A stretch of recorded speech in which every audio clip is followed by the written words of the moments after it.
कम से कम हाँ दिखा रहे हैं कि कांग्रेस की सरकार बनेगी, पर मुझे लगता है, मेरी अपनी एक वो असेसमेंट जो लगती है कि 60 से प्लस हमारी सीटें आने के आसार नज़र आ रहे हैं। हमें बहुत अच्छे ढंग से सरकार बनेगी, लोगों का मूड है और बदलाव का भी मूड है।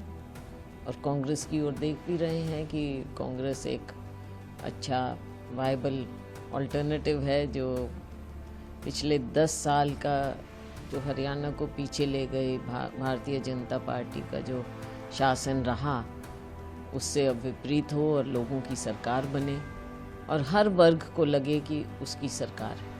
मैम, क्या मेन फैक्टर आपको लगता है, क्योंकि 10 साल के बाद कांग्रेस की वापसी हरियाणा में रहेगी, तो क्या आपको लगता है सबसे बड़ा इशू जो इलेक्टोरेट के साथ क्लिक किया, क्योंकि संविधान का मुद्दा लोकसभा चुनावों में बहुत चला था, क्या आपको लगता है ये एक मुद्दा रहा या एंटी इनकम्बेंसी इतनी ज़्यादा थी? दोनों चीज़ें, कई चीज़ें हो जाती हैं। एंटी इनकम्बेंसी बहुत भारी थी और एंटी इनकम्बेंसी का एक ये भी मुद्दा था कि ख़ास तौर से जो वीकर सेक्शन है उसको लगा कि किसी न किसी तरह से ये हमको दबाने का प्रयास करेंगे। लोकसभा में आपने देखा, विधानसभा में और इश्यूज भी बहुत आ गए जो राज्य में, जैसा मैंने कहा, चाहे नौकरियों की बात हो, चाहे जो हमारा गरीब तबका है, शोषित वर्ग है, उनको लगा कि हमारे से कोई सरोकार नहीं है।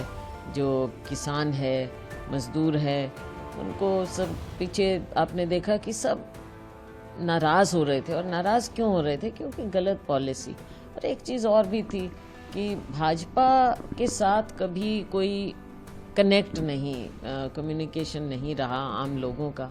और इसके ऊपर कांग्रेस क्यों?